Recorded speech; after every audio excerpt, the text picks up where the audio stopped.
জামালপুরের মাদারগঞ্জে কৃষকদের গরু চুরি করে কর্মী সমর্থকদের জন্য ভুরিভোজ আয়োজনের অভিযোগ উঠেছে। এই ঘটনায় দুইজনকে আটক করেছে পুলিশ। সকালে মাদারগঞ্জ উপজেলার জুনাইল রাইসিয়া বালিকা দাখিল মাদ্রাসা প্রাঙ্গণে উপজেলা ও পৌর জাতীয়তাবাদী মহিলা দল নারী সমাবেশের আয়োজন করে। অভিযোগ উঠেছে, গতকাল গভীর রাতে মাদারগঞ্জ উপজেলার জোরখালী ইউনিয়নের খামার মাগুরা গ্রামের কৃষক এফাস উদ্দিনের গোয়ালঘর থেকে একটি গরু চুরি হলে 250-টিরও বেশি ডিজাইন অপশন নিয়ে ওয়ালটন স্মার্ট ফ্রিজ, বোঝে আপনার প্রয়োজন।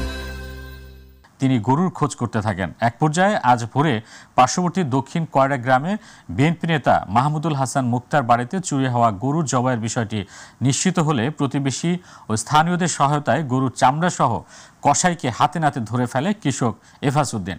বিষয়টি জানাজানি হলে বিএনপি নেতা ও তার স্ত্রী বাড়ি থেকে পালিয়ে যান। পরে পুলিশ খবর পেয়ে ঘটনাস্থল থেকে কর্মী সুমন মিয়া ও কসাই বজলুর রহমান নামে দুইজনকে আটক করে থানায় নিয়ে যায়। ভোরবেলায় একটি গরু জবাই করে, পরবর্তীতে আমরা জানতে পারি গরুটি চুরাই, এবং গরুর যিনি মালিক তিনি গিয়ে শনাক্ত করে তার গরুটি চুরাই করে এখানে জবাই করা হয়েছে। ঘটনার সাথে সম্পৃক্ত থাকার অভিযোগে আমরা হাতে নাতে দুইজন আসামিকে গ্রেপ্তার করি।